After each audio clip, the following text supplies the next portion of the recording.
నీకు కష్టం వస్తే మాకు చెప్పు, మాకు ఫోన్ చేయి అని ఎవరైనా అంటే నమ్మొద్దండి. ఎవరు ఎవరికి చెయ్యరు. మనం చేయి చాపామే అనుకోండి, మన అవసరాలు తీరుస్తారు. మనల్ని ఏదైనా తిడతారు, మన ఇంట్లో ఏం లేదే, ఏదో ఒకటి ప్రశ్నలు వస్తుంటాయి. అవి మనం తట్టుకోలేక ఏంటి మమ్మల్ని క్వశ్చన్ చేస్తున్నావు అని అన్నామంటే మనం శత్రువుల కింద మారిపోతామండి. అందుకనే ముందుగానే మనం చేయి చాపకూడదండి నమ్మి. అప్పుడు మన విలువ మనకి, మన రెస్పెక్ట్ మనకి నిలబడుతుంది. అది చేయి చాపక ముందు మనం ఆలోచించుకోవాలి. మచ్చుక్కి 4 చెప్తాను. ఒక ఇంటికి భోజనానికి పిలిస్తే వెళ్తే నన్ను కనీసం పలకరించను కూడా పలకరించలేదండి. ఇంకొకళ్ళైతే ఆమె అవసరానికి ఫోన్ చేస్తుంది. ఇంకొకళ్ళైతే నాకు ఫోన్ పగిలిపోతే ఫోన్ ఇచ్చారండి, నేను యూట్యూబ్ చేసుకుంటున్నాను కదా అని, మా ఫోన్ మాకు ఇచ్చేయమని చెప్పు అని అనడం.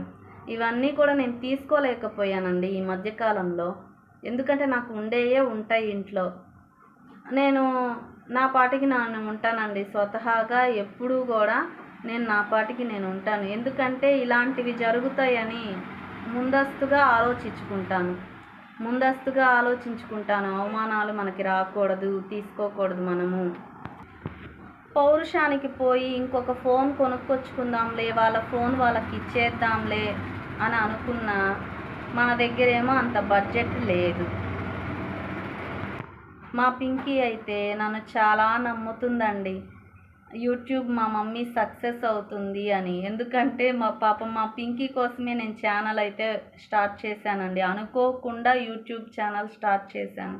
ఇంకా మా పింకీ కోసమే నాకు 5-6 సంవత్సరాల నుంచి ఎన్ని కష్టాలు వస్తున్నా, అవమానాలు వస్తున్నా ప్రతి ఒక్కటి ఓర్చుకుంటున్నాను అంటే కేవలం మా పింకీ కోసమేనండి.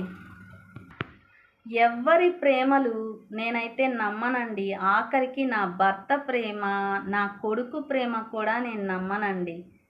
ఇప్పుడు ప్రేమలు అలానే ఉన్నాయి. మరి నమ్మాలా నమ్మకూడదా అన్న పరిస్థితిలో ఉన్నాము. నిజాయితీగా ఉన్న ప్రేమలు ఈ రోజుల్లో లేవండి. నీ వెనక ఉందా లేదా అని చూపించే ప్రేమలే, వాళ్ళకి నువ్వు లొంగుతున్నావా లేదా అని చూపించే ప్రేమలు మాత్రమే ఉన్నాయి ఈ రోజుల్లో.